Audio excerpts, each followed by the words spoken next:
I'm often asked to run my writings by the rabbis before I publish. Yeah, wouldn't that be nice to have a big OU on my blog, to have every post stamped kosher? Yeah, I'll do that. I'll do that as soon as all the other writers in the Orthodox community run their writings by their rabbis too, before they publish. Because if they did, no Orthodox screenwriter would be making a living as a screenwriter. They wouldn't be married. They wouldn't be able to support a wife and kids. They wouldn't be able to pay their mortgage.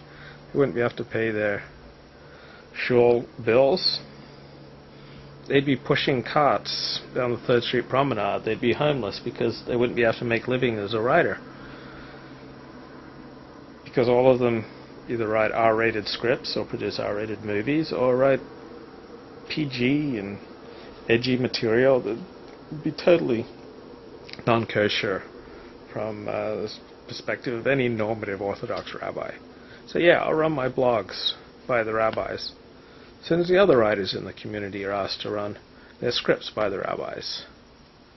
Why should I run my blog by the rabbis if the other writers in the Orthodox community here in Pico Robertson don't have to run their scripts by the rabbis, their news reports by the rabbis, their novels by the rabbis, their plays by the rabbis? None of them have to do that. You know why they don't do that? Because if they did, they wouldn't be able to get them passed. The rabbi would say, this is not acceptable. And then they'd have to make a choice between their Judaism, between God's will, and making a living, and doing what they wanted.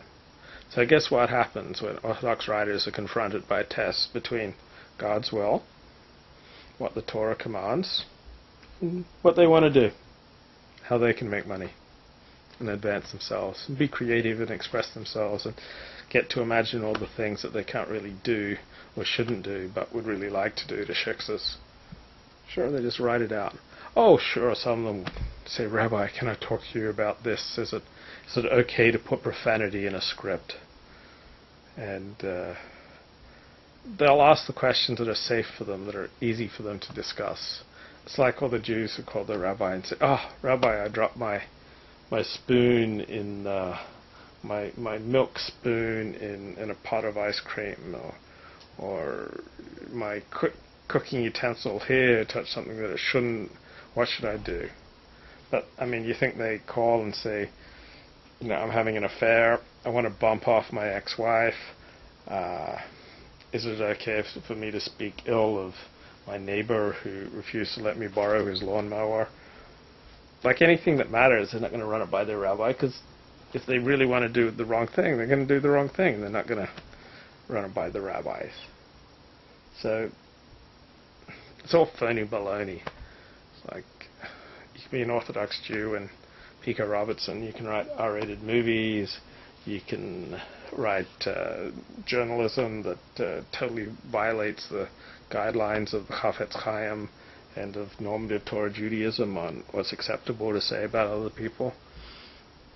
But you just pretend that the conflict doesn't exist. And you make the obligatory inquiries with your rabbi on the things that are safe, that you don't mind talking about. How do I fairly cover Israel without saying anything damaging about Israel, or some other phony baloney stuff. But me, I should run my blogs by the rabbis. Other writers don't have to, but I should run everything I do by the rabbis.